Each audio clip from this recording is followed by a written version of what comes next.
Choi Seo-jun stares at the character creation screen, and something is already wrong. Every stat looks normal except one glaring 0. He re-rolls 3 times, and the 0 stays exactly where it is. Defense flat. Nothing. A goose egg staring back at him like a cosmic joke. He almost deletes the whole thing and walks away. But then he notices a skill listed under his passive tab that he doesn't remember picking. Perfect reflection. The tooltip says it reflects 100% of direct damage back to the attacker. He squints at it, figures it's probably some buggy flavor text, and hits confirm anyway. Big mistake, or best decision of his life. He has no idea yet. The game drops him into the tutorial plaza with 100 other new players, all checking their own stat sheets. Choi Seo-jun's avatar materializes in basic leather gear that looks like someone skinned a disappointing cow. He checks his full spread: Strength 5, Dexterity 4, Intelligence 3, Defense 0, HP a fragile 100. Every other newbie around him is flexing numbers that at least hit double digits where it counts. A guy next to him laughs out loud at his own stats and brags he's got 15 defense straight out of the gate. Seo-jun doesn't say a word, just closes the window and stares at that passive skill again. Perfect reflection sits there in gold text. No explanation beyond the basic tooltip. He mutters to himself that it's probably nothing and starts walking toward the tutorial grounds. The plaza is a massive stone courtyard with glowing obelisks that pulse every time a new player spawns in. Veteran players in high-level gear stand on balconies above, scanning the newbies like vultures picking out the weak ones. Our boy definitely catches their eye. One of them points down at him and snickers loud enough for the whole plaza to hear. A 0 defense player walking into the tutorial.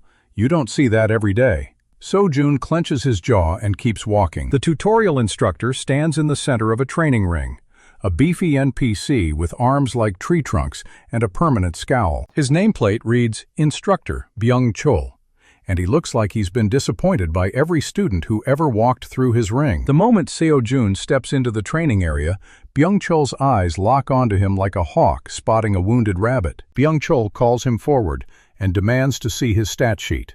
Seo-jun hesitates for half a second, then opens the window for the instructor to read. The crowd of new players behind him goes dead silent. Byung-chul stares at the 0 in the defense slot for a full 3 seconds before he starts laughing. Not a chuckle, a full, gut-deep laugh that echoes across the training grounds. He asks Seo-jun if this is a joke character or if he really thinks he can survive like this.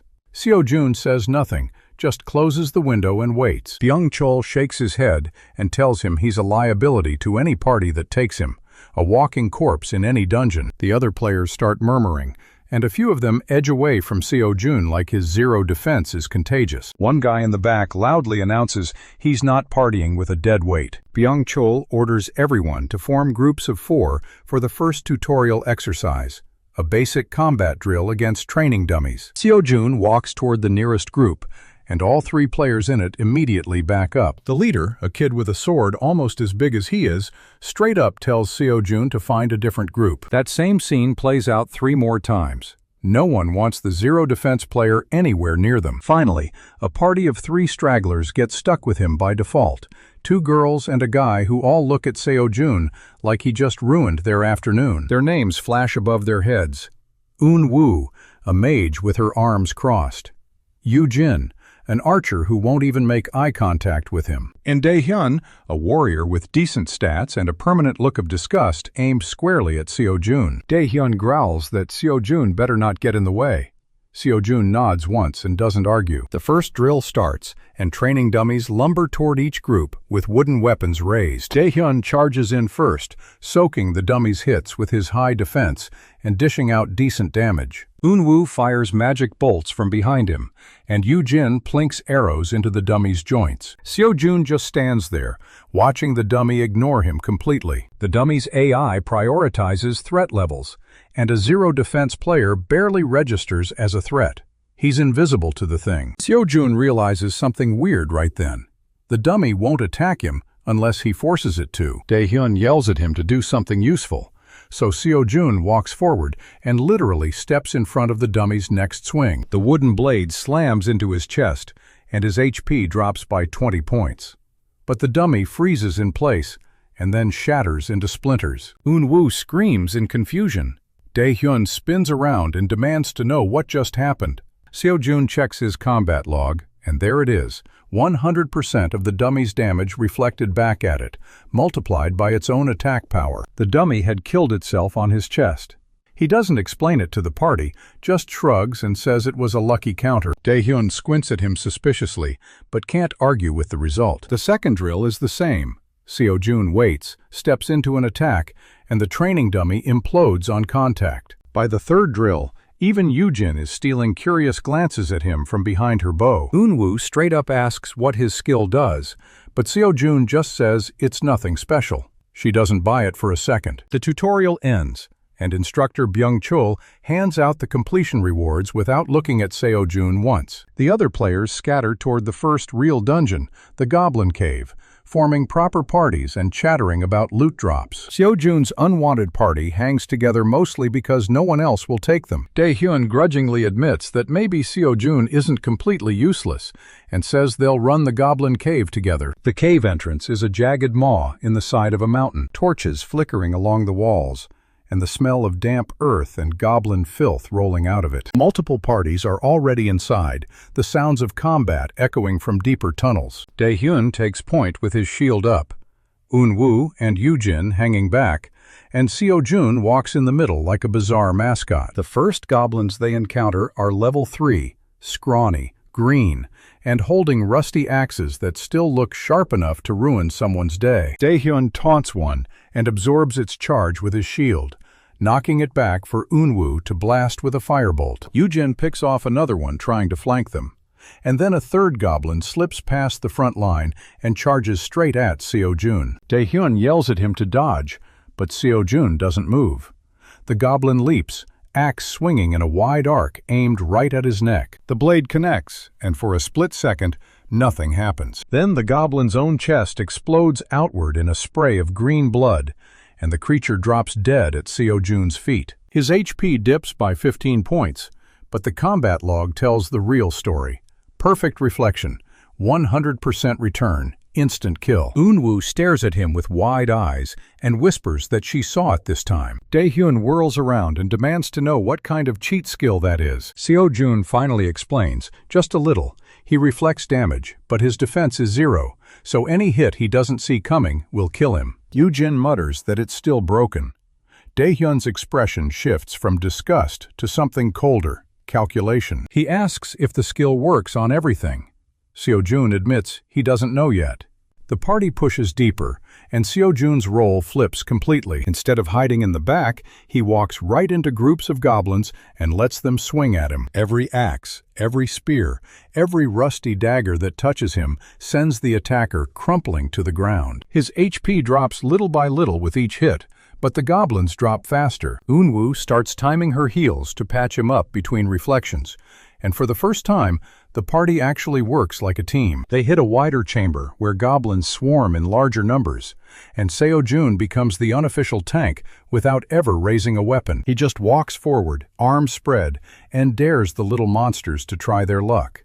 They take the bait every single time. His HP dips to 50, then 40, then 30. Eun-woo throws a heal that brings him back to 70. Dae-hyun watches all of this with a tight jaw and says nothing. They clear the chamber, and the loot drops are solid.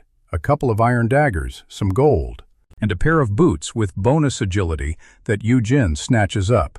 But the tension in the party shifts. Dae-hyun pulls the other two aside during a rest break and mutters something Seo-jun can't quite hear. When they come back, Dae-hyun's face is a mask of fake friendliness. He says they've got enough loot, and it's time to head back to town. The walk back is quiet, and right before they hit the cave entrance, Dae-hyun stops. He turns to Seo-jun and says, the party's decided to go a different direction. Eun-woo won't meet his eyes. Yoo-jin stares at the ground. Dae-hyun tells him flat out, he's a gimmick, a one-trick player who'll get them all killed the second something figures out his weakness. He says Seo-jun should find a solo lane or just quit the game entirely. Then he kicks Seo-jun from the party without another word. They walk out of the cave without looking back. Seo-jun stands alone in the torch-lit tunnel, the sound of their footsteps fading into silence. His fists clench at his sides, and his HP bar sits at a fragile 23 points. He stares at the party leave notification on his screen until it disappears. No rage, no yelling, just a cold, quiet certainty settling into his chest. He's going to prove every single one of them wrong. He turns around and walks deeper into the cave, alone.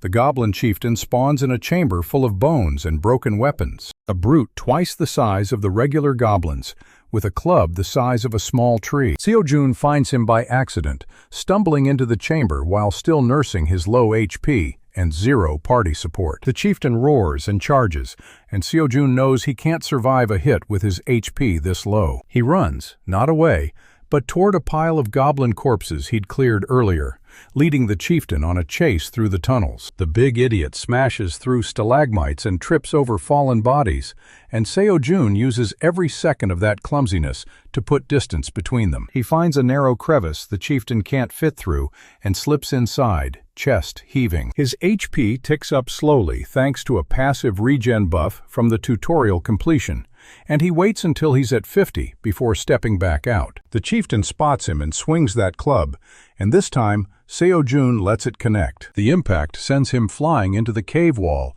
his head ringing and his HP bar dropping to 5 in a single blow. But the chieftain screams, a wet, horrible sound, as its own chest cavity caves in from the reflected force. It stumbles, drops the club, and collapses into a heap of green flesh and shattered bone. Seo-jun slides down the wall, breathing hard, and watches the experience points flood in. He levels up twice from that one kill. The system notice pops up right after. He's earned a new skill, Provoke, an active taunt that forces enemies to attack him. And as loot, a ring drops onto the ground at his feet, glowing faintly with a soft red light. Seo-jun picks it up and reads the tooltip.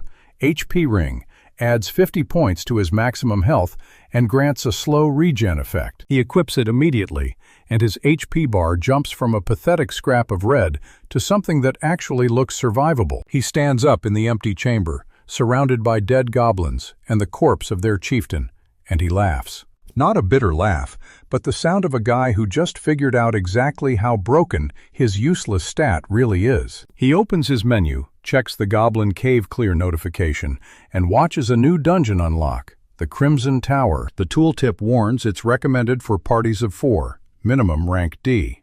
Seo-jun cracks his neck and cues it solo. No more parties, no more getting kicked, just him, his zero defense, and a whole lot of enemies about to punch themselves to death. Seo-jun stands at the Crimson Tower entrance, still laughing to himself. The tower looms overhead like a black needle stabbed into the sky. Red lightning crackles around its peak, and the gate hums with bad intentions. A warning pops up on his screen.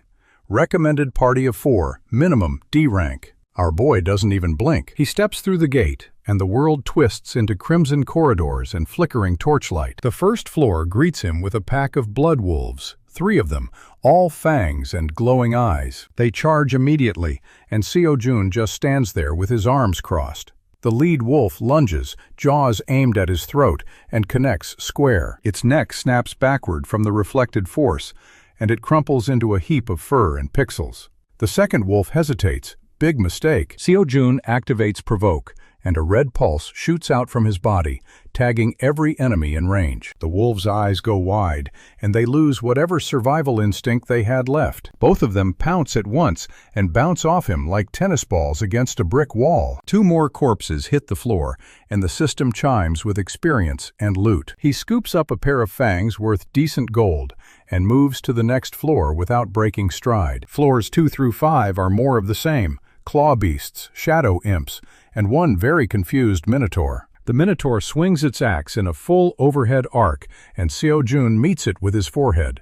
The axe shatters. The minotaur's chest explodes inward, and it topples like a felled tree. Seo-jun checks his HP, and the ring's regen has already patched him back to full. He grins and cracks his knuckles, and the tower keeps throwing bodies at him. Floor 10 introduces spike traps that shoot poison darts from the walls. Seo-jun doesn't dodge them. He walks straight into the corridor and lets the darts ping off his chest. The poison status effect lands, and his HP starts ticking down from green bar to yellow. He winces, watches the numbers, and pops a basic antidote he looted 3 floors back. The poison clears, and the dart launchers keep firing until they run empty. Then the floor boss spawns, a giant scorpion with a stinger the size of a spear. It stabs forward, and Seo-jun leans into the hit. The stinger pierces his shoulder, and the scorpion's own thorax ruptures from the reflected impact. Green ichor sprays across the chamber, and the thing collapses in a twitching mess.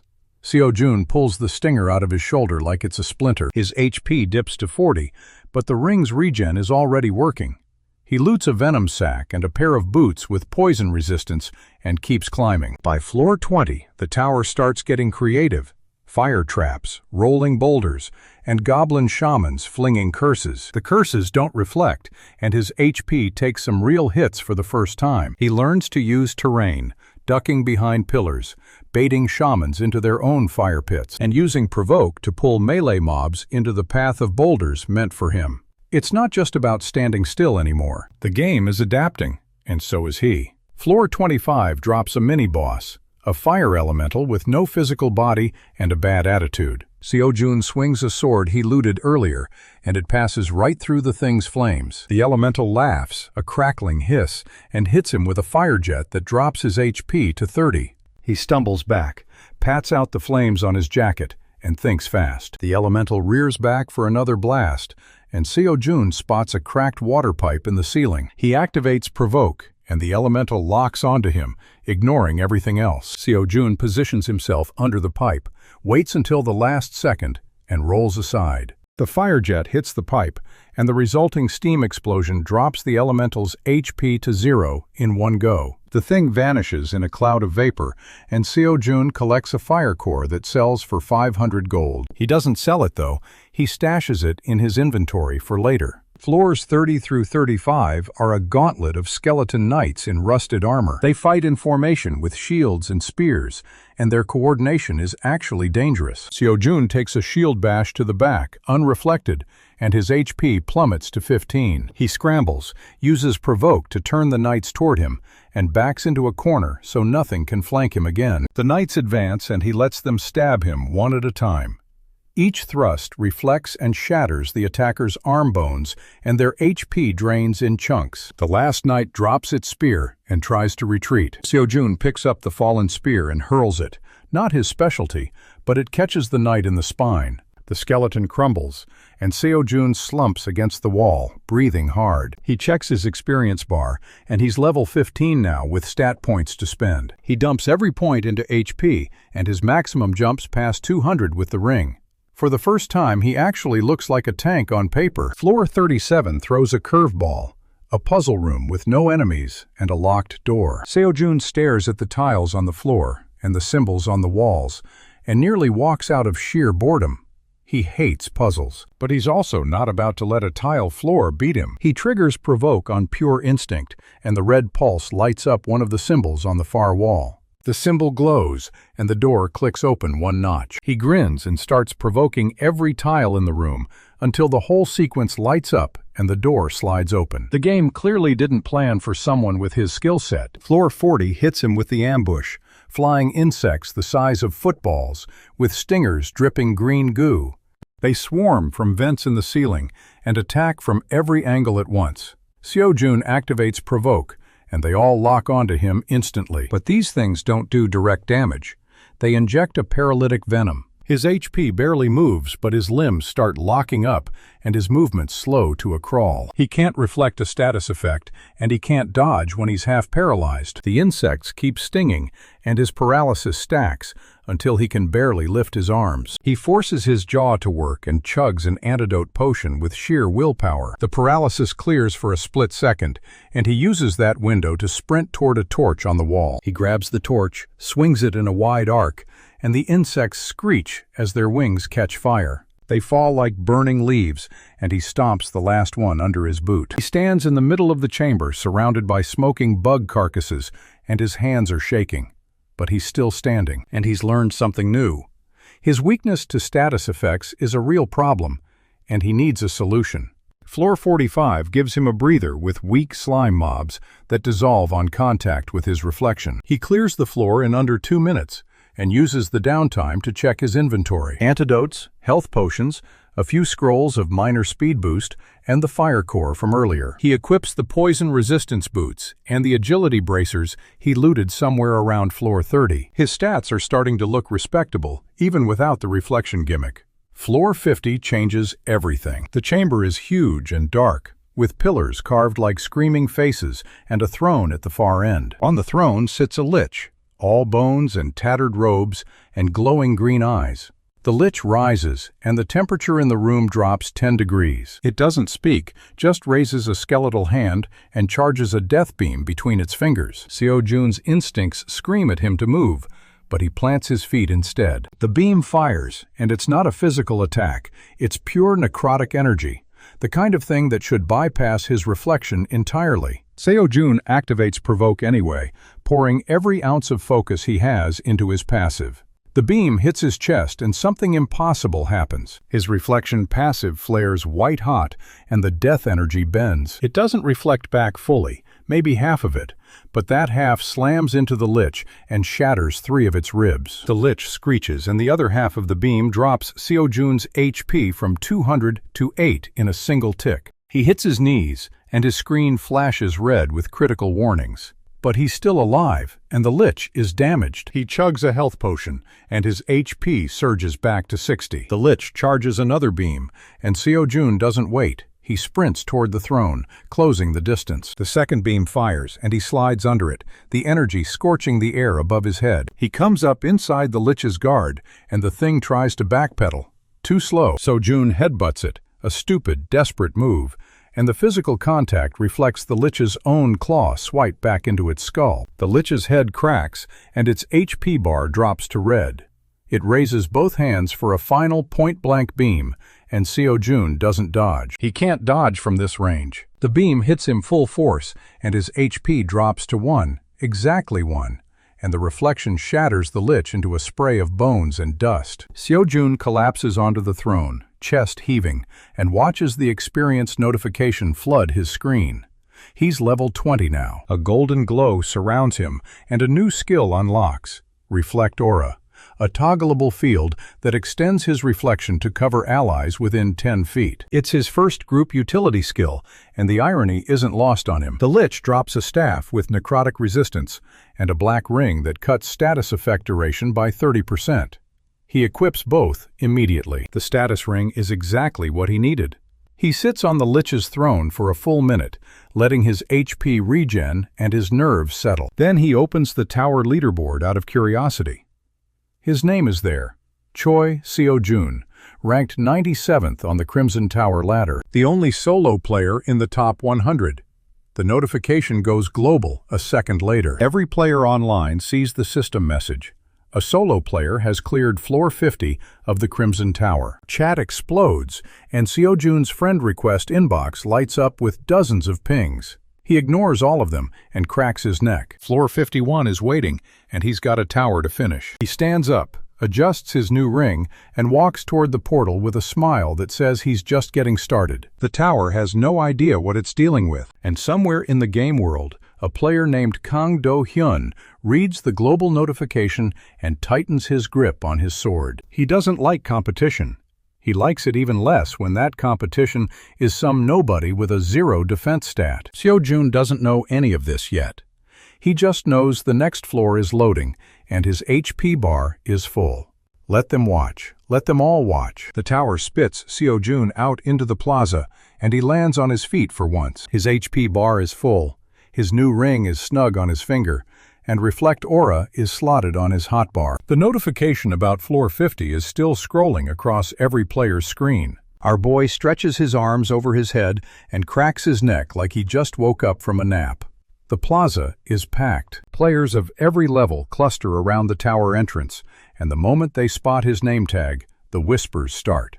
Choi Seo-jun, the 0 defense lunatic who just shattered a Lich with its own death beam. A few players point, a few more start recording, and one guy in full plate armor just stares with his mouth open. Seo-jun ignores all of it and walks toward the auction house. He needs to offload some loot, and his inventory is bursting with random drops from 50 floors of carnage. The auction house NPC is a bored-looking elf with glasses and a permanent scowl. Seo-jun dumps everything onto the counter and watches the gold count climb. The Lich staff alone fetches 12,000 gold, and the poison resistance boots he replaced sell for another 3. By the time the elf waves him away, he's sitting on nearly 40,000 gold and feeling like a king. He steps out of the auction house, and a girl is standing directly in his path. She's small, with a healer's staff strapped across her back and her hair pulled into a messy bun. Her name tag reads Seo-ha-un, and she's looking at him like he's a math problem she can't solve. She asks if he's really the guy from the notification.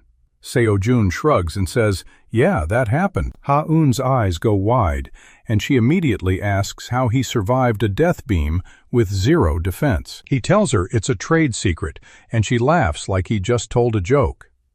Then she gets serious and says her guild is looking for talent. She's from Red Phoenix, one of the top 5 guilds on the server, and their leader sent her to scout him. Seo-jun raises an eyebrow and asks what kind of guild sends a healer to do recruiting. Ha-un grins and says the kind that knows a healer can patch up a bad first impression. That's smooth. Our boy has to admit she's got style. He tells her he'll think about it, and she hands him a guild invite ticket before he can walk away. The ticket glows gold in his inventory, and the guild emblem is a crimson bird with its wings spread wide. Ha-un waves and tells him the guild hall is in the capital city, 3rd district, and she hopes to see him there. Then she disappears into the crowd, and Seo-jun looks at the ticket for a long moment. Guess what he does next? He uses it right then and there. The teleport kicks in, and the world blurs into streaks of light. He materializes in front of a massive building with red banners hanging from every window and the Red Phoenix crest stamped on the front doors. The doors swing open before he can knock. A man steps out, and his presence is the kind that makes a whole room go quiet. Broad shoulders, a scar cutting through his left eyebrow, and a name tag that reads Yoon Tae-kyung, Guild Leader. Tae-kyung looks Seo-jun up and down like he's sizing up a piece of equipment. Then he smiles and says he's been watching the tower leaderboard all afternoon. He asks Seo-jun to come inside, and our boy follows him through the guild hall. The main room is huge, with training dummies lining one wall and a massive round table in the center covered in maps and raid schedules. Players in Red Phoenix colors glance up as Seo-jun passes, and the murmurs follow him like a wake. Tae-kyung leads him to a private office and closes the door. He gets straight to the point. He wants Seo-jun in his guild, and he's not interested in the usual recruitment speech. Instead, he pulls up Seo-jun's stat screen on a projection crystal and points at the defense value. 0. Tae-kyung asks how a player with no defense solos 50 floors of the Crimson Tower. Seo-jun meets his eyes and says it's all about timing. The guild leader doesn't push. He just nods and says, Red Phoenix values results over explanations. But there's a catch. Tae-kyung tells him the guild has a tradition. Every new recruit has to prove themselves in a spar against one of the current members. And the member they've chosen for Seo-jun is their top DPS, a berserker named No Min-ho. Seo-jun asks if there's a prize for winning. Tae-kyung laughs and says he'll get a private room in the guild quarters and first pick on the next raid roster. Our boy's smile stretches ear to ear. The sparring arena is a circular stone platform in the basement of the guild hall with enchanted barriers to keep the damage contained. Half the guild packs into the viewing gallery, and the noise is deafening. No Min-ho is already waiting in the center of the ring. He's massive, with twin axes strapped to his back and arms thick as tree trunks. His name tag shows his level, 34, and his guild rank is displayed right under it, Senior Raider. Min-ho looks at Seo-jun and snorts. He asks if this is some kind of joke. A level 20 with no defense stat and a healer's build. He tells Seo-jun to step out of the ring before he embarrasses himself. Seo-jun doesn't move. He just unsheathes the basic sword he picked up on floor 12 and lets it hang loose at his side. Min-ho shakes his head and readies his axes. The barrier hums to life and the spar begins. Min-ho charges first. His opening move is a berserker's gap closer, a leaping overhead strike that shatters stone where Seo-jun was standing a half-second earlier. Seo-jun sidesteps, and the axe blade misses him by inches. Manhua is fast for his size. He follows up with a horizontal slash, and Seo-jun doesn't dodge this time. He activates Provoke. Manhua's eyes flash red as the taunt lands, and his next swing comes in harder and faster.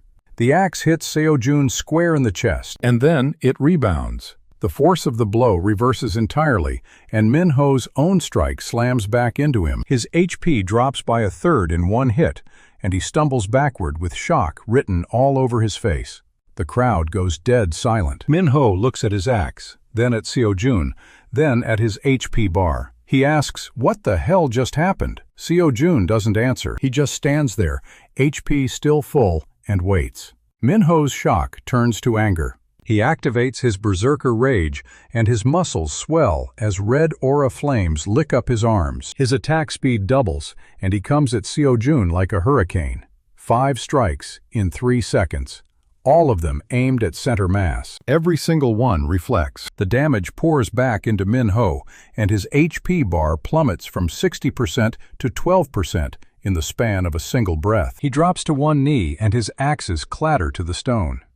Seo-jun walks over and offers him a hand. Manhua stares at it like it's a viper. Then he takes it. He pulls himself up and laughs, a deep, genuine laugh that surprises everyone in the room. Manhua says he's never been beaten by a guy who didn't even swing his sword. He claps Seo-jun on the shoulder and tells him he's going to fit in just fine. The gallery erupts, and Taekyung nods from his spot by the barrier controls. Seo-jun has passed the test. He gets his private room, his raid slot, and a red phoenix emblem sewn onto his cloak. The guild hall feels different after the spar. Players who ignored him earlier now stop to introduce themselves, and a few ask for tips on their builds. Seo-jun handles it with a grin and deflects most of the questions with jokes about his zero defense. Ha-eun finds him later in the common room and hands him a health potion like a welcome gift. She says she knew he'd join, and he asks what gave it away. She points out that he used the ticket before she even left the plaza. Fair point. The good mood lasts exactly 3 hours. Seo-jun is in the training hall testing the range on Reflect Aura when the guild doors slam open hard enough to rattle the banners. A player strides in, and the room temperature seems to drop. Tall, sharp jaw, hair swept back, and a greatsword on his back that pulses with a dark violet glow. Kang Do-hyun. His name tag lists his guild as Shadow Ascendants, and his level sits at 42. He's flanked by 2 other players in the same guild colors, and they move through the hall like they own it. Do-hyun's eyes sweep the room, find Seo-jun, and lock on. He walks straight toward him, and everyone else steps out of the way. Even the NPCs seem to shrink back. Do-hyun stops 2 feet from Seo-jun and looks down at him. He says he saw the notification, a solo player clearing floor 50. He asks if Seo-jun thinks that makes him special. Seo-jun doesn't blink. He says it makes him top 100, at least for now. Do-hyun's jaw tightens, and the violet glow on his sword intensifies. He tells Seo-jun that the tower is a playground for beginners, and real power is measured in the raid dungeons. Then he leans in close and lowers his voice. He says he's been #1 on the PvP leaderboard for 3 months straight. He's crushed players twice Seo-jun's level, and he's not about to let some zero defense glitch climb past him. Seo-jun asks if that's a threat. Do-hyun smiles. It's not a threat, he says. It's a promise. He turns and walks out without another word, and his entourage follows like shadows. The guild hall stays quiet for a long moment after the doors close. Ha-eun appears at Seo-jun's elbow and asks if he knows who that was. Seo-jun says he's got a pretty good idea. She tells him Do-hyun's guild has been poaching top players from every major faction, and they've got a reputation for dirty tactics in PvP zones. Seo-jun files that away and checks his friend request inbox. Do-hyun's name isn't there, but a duel challenge is. Pending, time-stamped 3 minutes ago, with a wager of 50,000 gold and a winner-takes-all clause. Seo-jun stares at the screen for a full 10 seconds. Then he declines it. Not yet. He's not stupid. He knows his reflection has blind spots, and Do-hyun is exactly the kind of player who'd exploit them. He needs more levels, better gear, and a solid plan before he steps into a ring with that guy. Tae-kyung calls a guild meeting an hour later. The raid schedule for the week is posted, and the big event is a world boss hunt. A Hydra has spawned in the Blackfen Marsh, and every major guild is mobilizing. The Hydra has 7 heads, each with a different element, and the loot table is insane. Tae-kyung assigns the raid parties, and Seo-jun watches the board carefully. His name appears under Party 3, alongside Ha-eun, and a tank named Ju-won-shik. They're assigned to the firehead. That's fine. Fire damage reflects just like anything else. But then he sees the second assignment. Kang Do-hyun's guild is also registered for the Hydra, and his party is slotted directly opposite Red Phoenix on the eastern flank. 태경이 서준의 표정을 쫓고 옆으로 끌어당겼다. 그는 그가 도현과 관련한 과거를 알고 있다고 말했다. He also says the World Boss event is a guild-wide effort, and personal grudges stay at the door. Seo-jun nods, but his hand tightens on his sword. He doesn't trust Do-hyun to play fair, and he's got a feeling the feeling is mutual. The guild disperses to prep for the raid, and Seo-jun heads to the armory to upgrade his gear. He's got gold, he's got loot, and he's got a healer who actually seems to know what she's doing. His reflection is stronger than ever, and Reflect Aura could be a game-changer in a group fight. But Do-hyun is out there somewhere with a cursed blade and a grudge, and the Hydra is waiting. Seo-jun steps out of the armory with a new chest plate and a plan forming in his head. Let them scheme.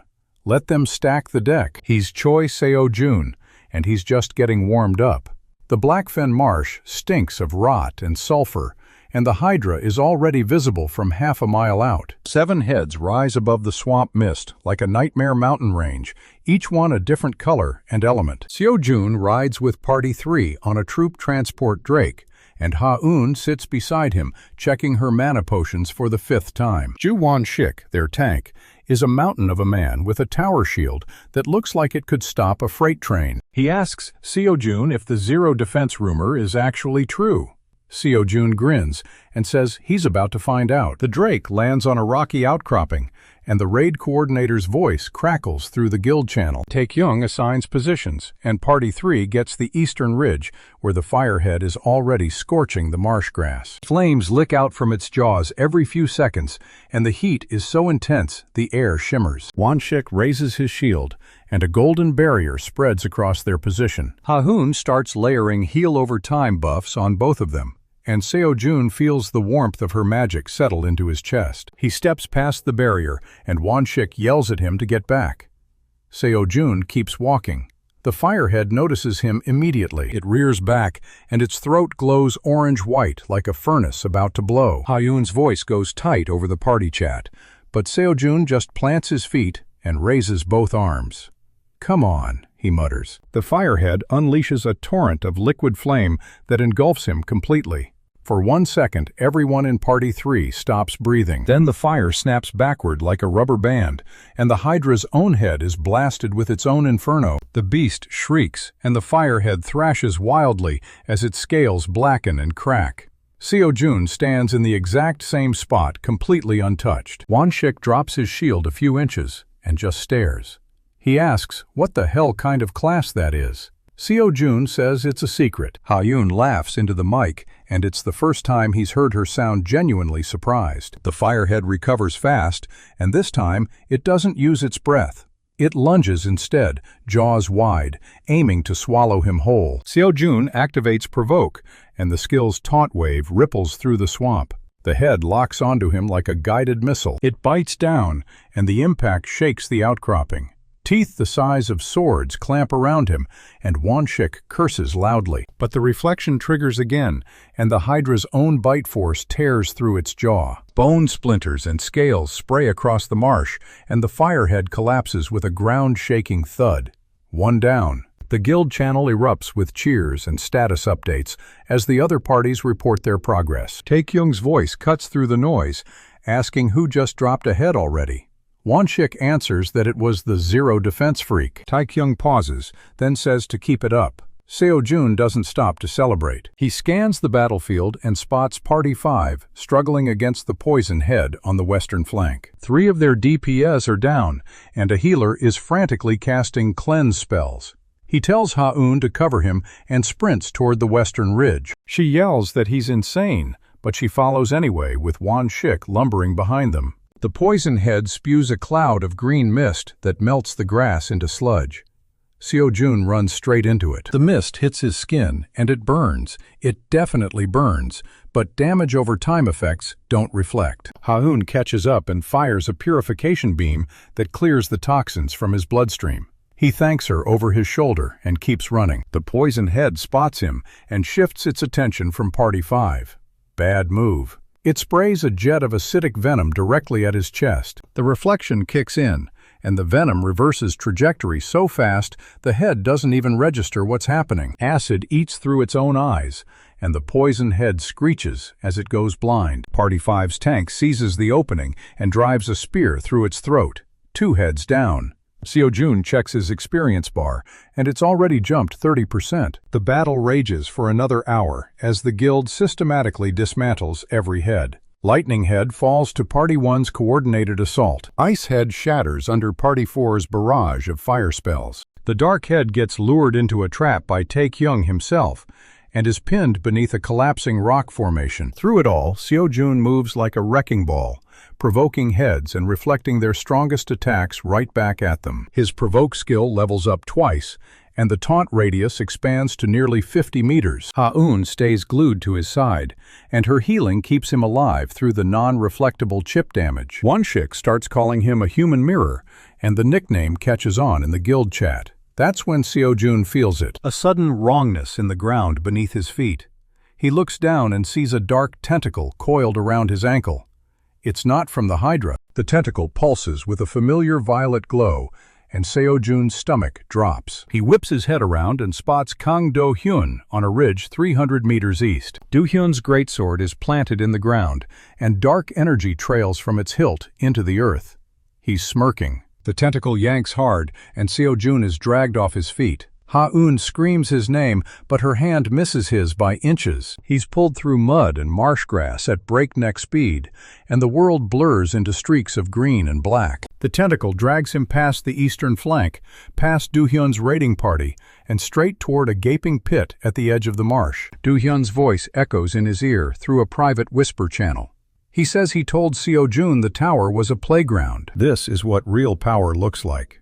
The tentacle releases, and Seo-jun plummets into darkness. He hits stone, then a slope, then more stone, and the impact takes a chunk out of his HP despite the ring's boost. The pit is deep, and the walls are slick with moss, and something that glows faintly blue. Above him, the opening shrinks to a coin-sized dot of light, and Do-hyun's silhouette blocks it for a moment.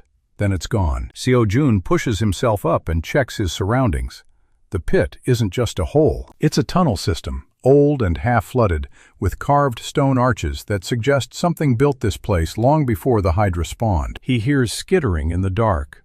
Multiple legs, dozens of them, clicking against wet stone. Seo-jun activates his torch spell, and the light reveals a swarm of giant centipedes crawling along the walls and ceiling. Each one is at least 6 feet long, with mandibles that drip a nasty green ichor. They don't give him time to strategize. The first centipede lunges, and Seo-jun sidesteps, letting it crash into the wall behind him. It recovers fast, and a second one drops from the ceiling onto his shoulders.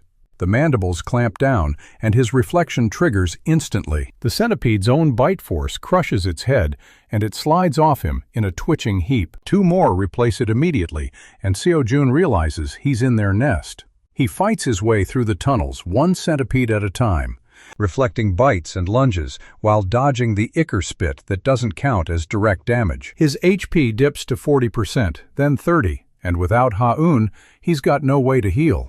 The ring helps, but it's slow. He burns through his potion supply and keeps moving, keeps killing, keeps climbing toward any sign of light. After what feels like an hour, he finds a vertical shaft with rough handholds carved into the stone. He starts climbing. Halfway up, his stamina bar flashes red, and his fingers are raw. He doesn't stop. Do-hyun tried to bury him, but Seo-jun's been underestimated his whole life. This pit isn't his grave. It's just a detour. He hauls himself over the lip of the shaft and collapses onto solid ground.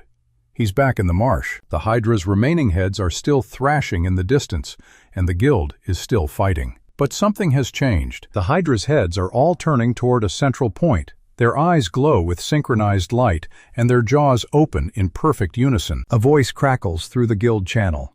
It's Tae-kyung, and he sounds genuinely afraid.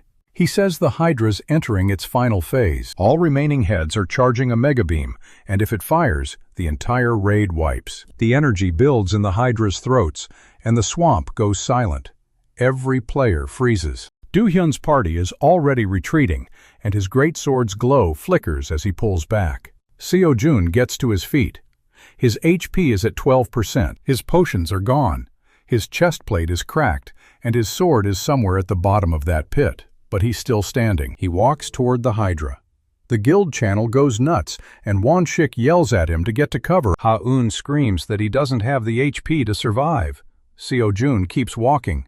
The mega beam fires. 7 elemental blasts converge into a single column of pure destruction that rips through the marsh toward the entire raid. Seo-jun steps directly into its path. He activates Provoke at maximum range, and the taunt wave hits every head simultaneously. The mega beam locks onto him like a magnet. The light is blinding and the sound is deafening, and every bone in his body feels like it's about to shatter. But the reflection holds. 100% of that colossal damage reverses direction. The mega beam snaps back into the Hydra with 7 times the force it intended to unleash. The explosion vaporizes the swamp for 100 meters in every direction. When the light fades, there is nothing left of the Hydra but a smoking crater and a shower of loot raining from the sky. Seo-jun stands at the center of the blast zone with exactly 1 HP remaining. The guild channel is dead silent for a full 10 seconds. Then everyone starts screaming at once. The system notification appears in front of him and every other player in the region. MVP, Choi Seo-jun. Contribution, 72%.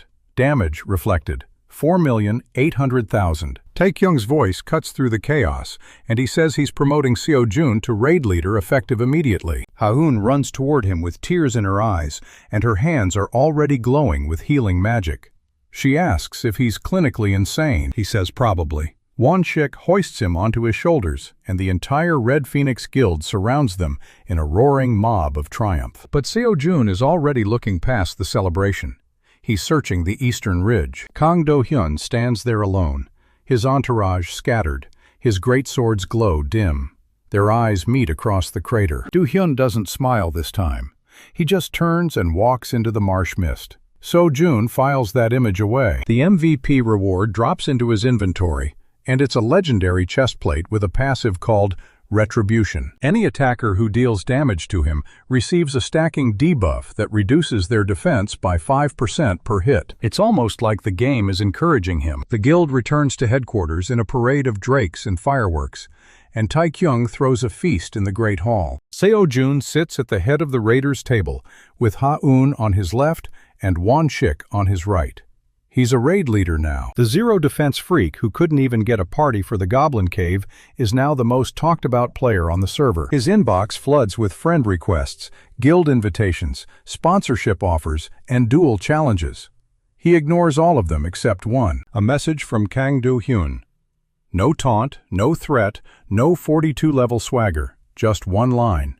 He says Seo-jun got lucky in the swamp, but luck runs out. Seo-jun reads it twice, closes the window, and finishes his meal. He doesn't need to respond. Do-hyun just showed him exactly where this story is headed. The feast is still raging in the Great Hall, but Seo-jun's already got his eyes on the next move. A system notification pings with a new dungeon unlock. It's the Shadow Maze, a PvP-enabled zone where players can attack each other freely. The loot is insane, but so is the risk. Ha-eun sees the alert on his screen, and her face goes pale. She asks if he's seriously thinking about going in there alone. Seo-jun tells her he needs to test something. He equips the Retribution chestplate, checks his single remaining HP potion, and queues for the maze. Won-shik grabs his arm and says, Do-hyun's guild runs that zone like their personal hunting ground. Our boy just smiles and says that's exactly what he's counting on. The teleport crystal activates, and the Great Hall dissolves into twisting black corridors. The Shadow Maze is a nightmare of shifting walls and flickering torchlight. Every corridor looks identical, and the map function is disabled. Seo-jun walks forward with no weapon drawn and no party at his back. He's bait, and he knows it. It doesn't take long for the first shadow to move. A dagger whistles past his ear, and he sidesteps on instinct. 3 figures drop from the ceiling with their names hidden by stealth cloaks. Their guild tag reads Black Fang, and their leader steps forward with a twisted grin. He introduces himself as Bae Yeon-woo and says Kang Do-hyun sends his regards. Seo-jun doesn't move. He asks if Do-hyun's too scared to do his own dirty work these days. Bae Yeon-woo laughs and says the boss doesn't waste time on trash with a broken gimmick. Then he gives the signal. All 3 assassins attack simultaneously from 3 different angles. The first dagger hits Seo-jun's shoulder, and perfect reflection triggers instantly. The assassin screams as his own critical strike reverses into his chest. He drops to 0 HP and shatters into pixels before he hits the ground. Second assassin hesitates, and that split second costs him.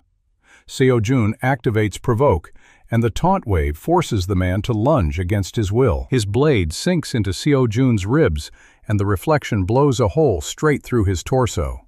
2 down. Bae Yeon-woo watches his squad get deleted, and his grin finally cracks. He snarls and activates some kind of smoke bomb that floods the corridor with black fog. Seo-jun can't see anything, but he hears footsteps circling behind him. Then the blade comes. It's a backstab aimed directly at his spine. Perfect reflection doesn't trigger. The health bar drops by 30%, and Seo-jun stumbles forward with a grunt. Bae Yeon-woo's voice echoes through the smoke, and he sounds thrilled. He says Kang was right about the blind spot. Every reflection skill has a dead zone, and Seo-jun's back is completely exposed. The assassin lunges again, and Seo-jun takes another hit he can't reflect. 40% HP. He spins around, but Bae Yeon-woo is already moving, always staying behind him, always striking from the one angle Seo-jun can't cover. This is bad. Seo-jun slams his back against the maze wall, and the assassin laughs. He says walls won't save him forever. Seo-jun's mind races. He can't rely on reflection right now, so he needs a different play entirely. He waits until the next footstep sounds to his left, and he rolls forward instead of turning. The dagger misses, and Seo-jun grabs a torch off the wall. He hurls it into the smoke cloud, and the fire catches Bae Yeon-woo's cloak. The stealth breaks. Seo-jun closes the distance before the assassin can reactivate his skill. He doesn't have a sword, but he's got his fists, and the Retribution chest plate's passive. He punches Bae Yeon-woo square in the jaw. It's not a DPS-level hit, barely 5% damage, but it staggers him. The assassin swings wildly, and Seo-jun lets the dagger glance off his chest plate. The reflected damage is minimal, but it doesn't matter. What matters is the Retribution debuff. 5% defense reduction per hit. Seo-jun plants his feet and tells Bae Yeon-woo to keep swinging. The assassin falls for it. He slashes twice more, and each hit bounces off the chest plate. His defense drops by 15% total. Seo-jun steps into the next swing and takes it on his shoulder. Perfect reflection triggers from the front. The full force of the assassin's own attack reverses into his body. Bae Yeon-woo flies backward and crashes into the shifting maze wall. His HP is at 10%, and his stealth is completely fried. Seo-jun walks over and crouches beside him. He asks what Kang Do-hyun knows. Bae Yeon-woo spits and says Kang's been studying every fight Seo-jun's ever been in. He's got analysts, data miners, the works. They know about the blind spot, and they know about the environmental damage loophole. Seo-jun's not surprised, but the confirmation hits different. Do-hyun isn't just raging anymore, he's planning. Bae Yeon-woo laughs weakly and says the Cursed Night event is coming up. Some kind of exclusive quest line that rewards a weapon capable of ignoring reflection mechanics entirely. Seo-jun's blood runs cold. He asks where the event triggers.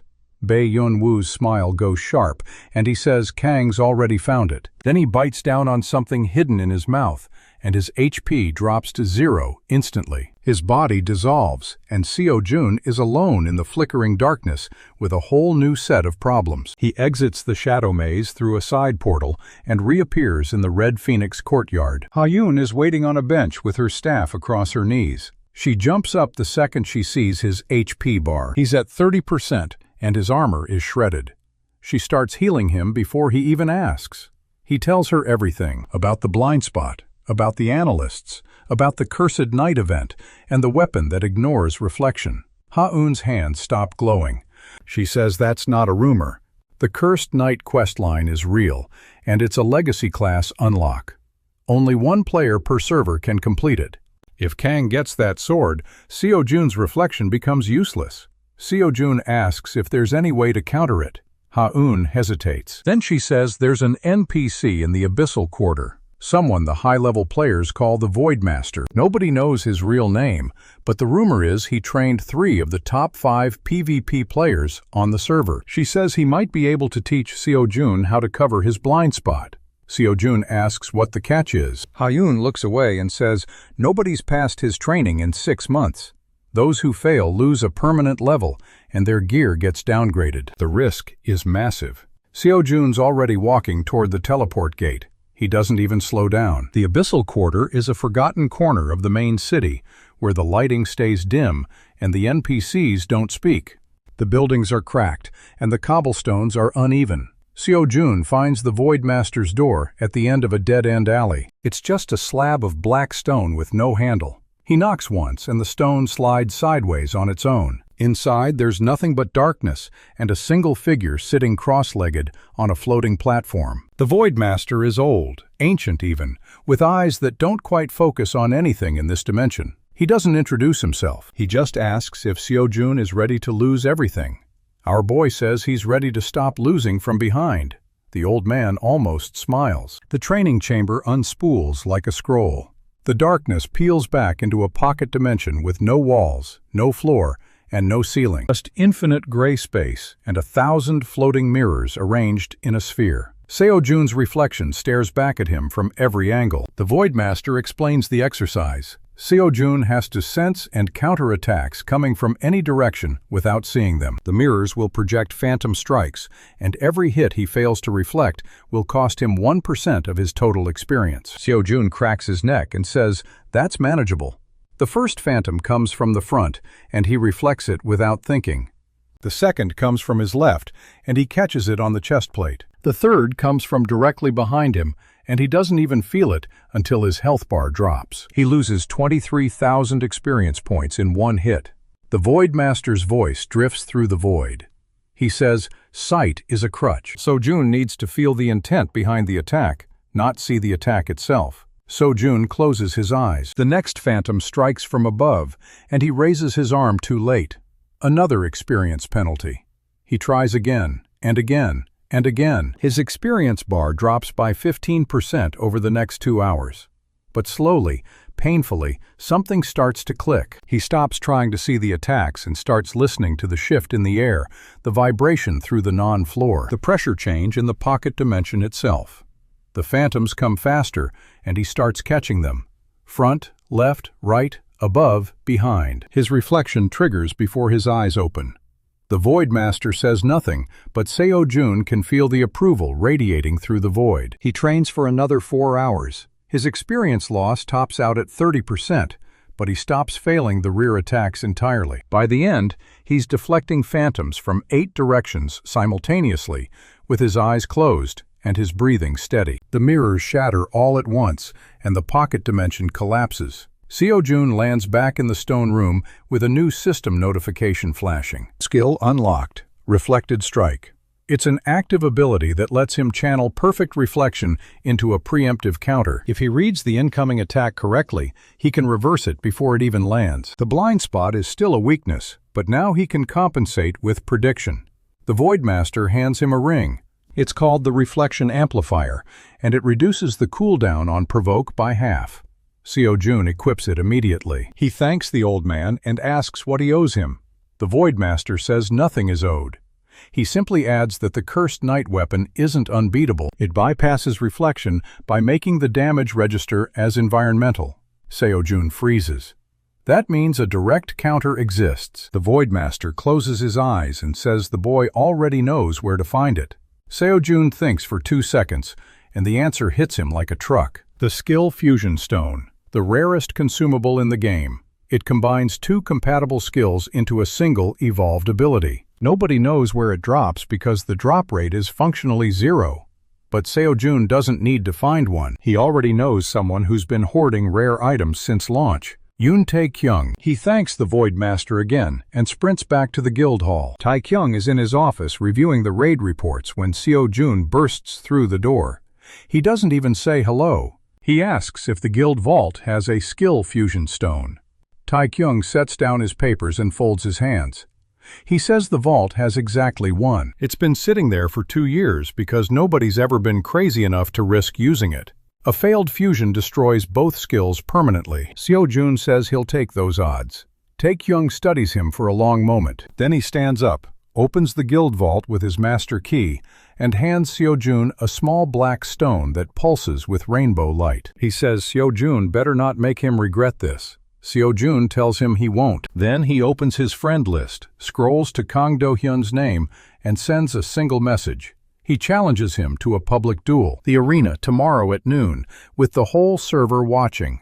Do-hyun's response comes back in under 30 seconds. He accepts. The duel announcement hits the global server board immediately, and the forums explode. Choi Seo-jun versus Kang Do-hyun, the zero defense freak versus the 42-level titan. The bet pool's open, and the odds are 7-1 against Seo-jun. Wonshik puts his entire gold reserve on their boy without blinking. Ha-eun asks if Seo-jun even has a plan. He holds up the skill fusion stone, the reflection amplifier ring, and the retribution chestplate.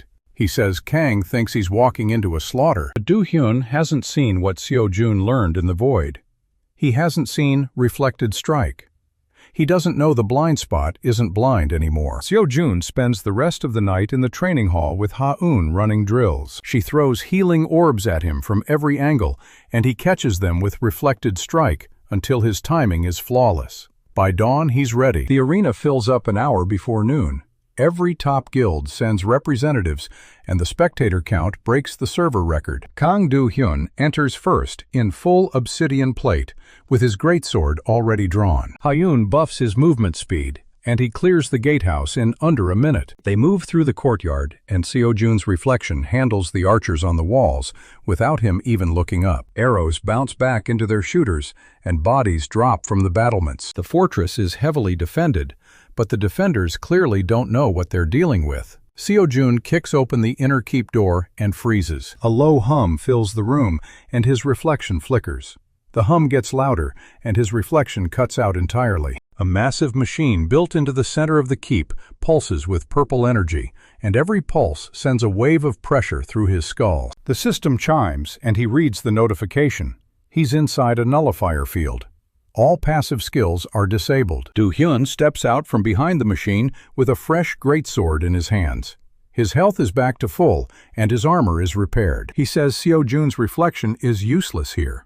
No passive, no counter, no cheap trick. Just a zero-defense nobody standing in the middle of a fortress full of enemies. Seo-jun doesn't wait for him to finish. He turns and grabs Ha-eun by the wrist, and they sprint back through the door. The nullifier hum doesn't follow past the threshold, and his reflection snaps back online the second they clear the keep. Arrows from the courtyard guards bounce off his back and return to sender.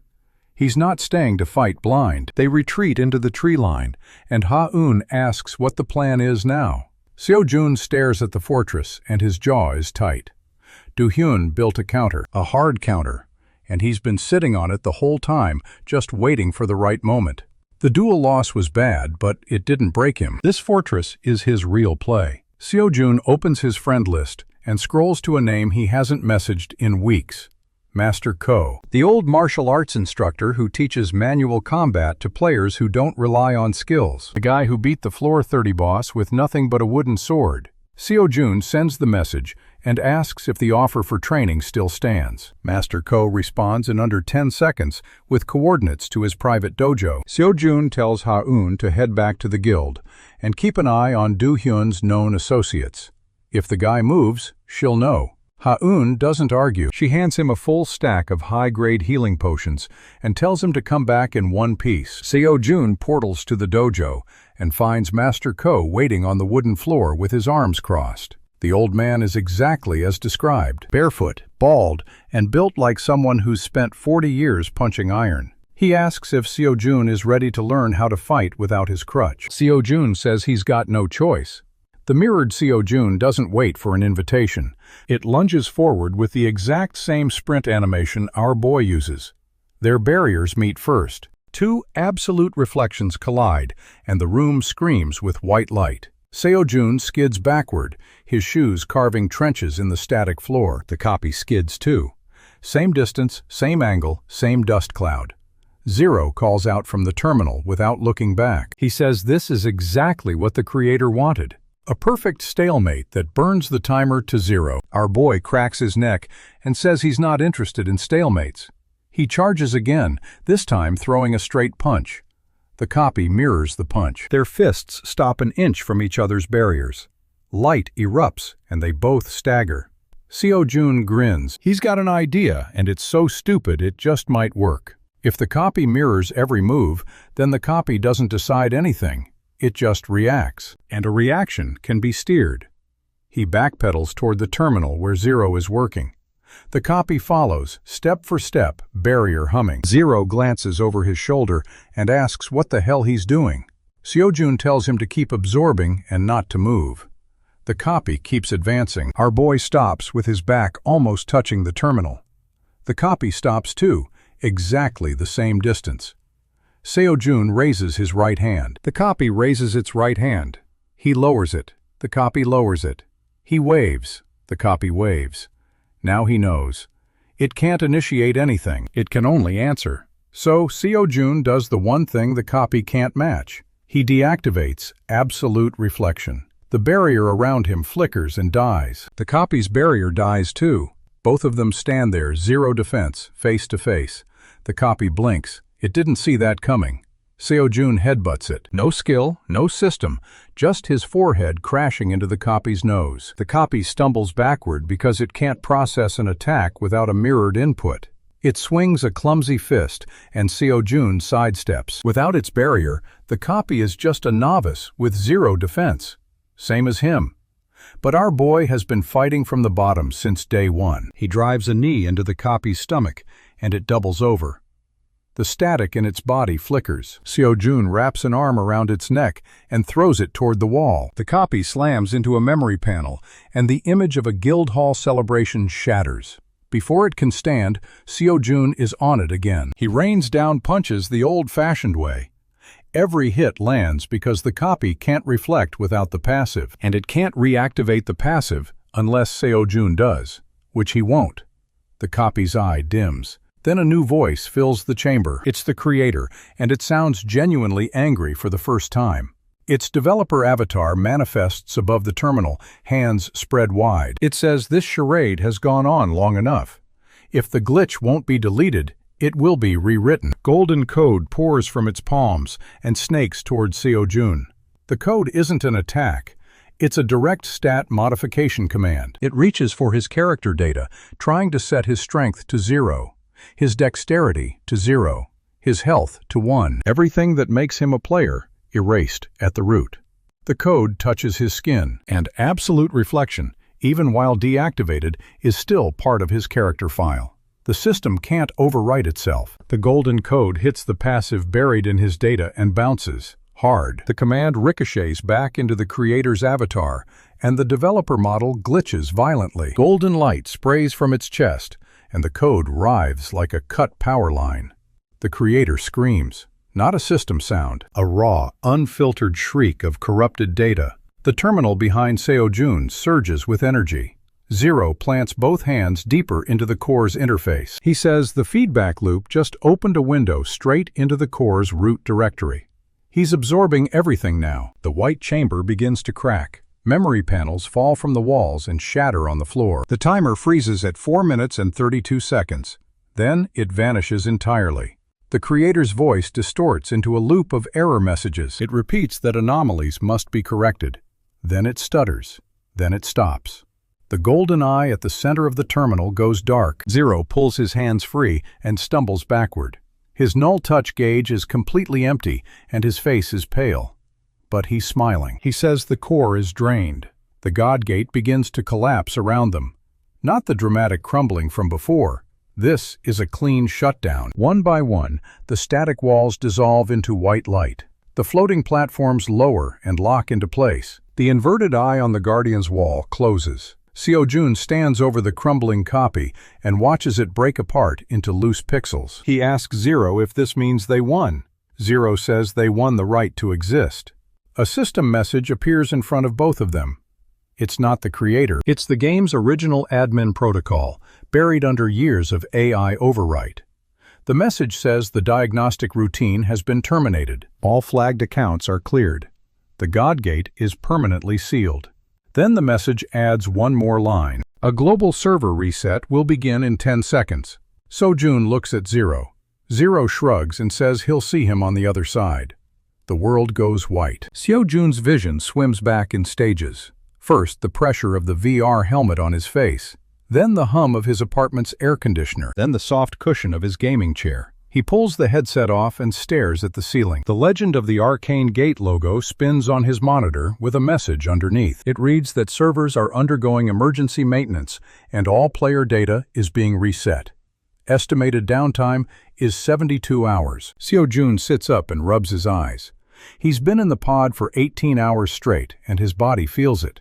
But his mind is still racing. He checks the game's official forums on his phone. Every board is on fire. Threads about the God Gate, about the leaderboard freeze, about 2 unknown players hitting rank 1 and 2 simultaneously. Speculation is everywhere. Then he sees a direct message.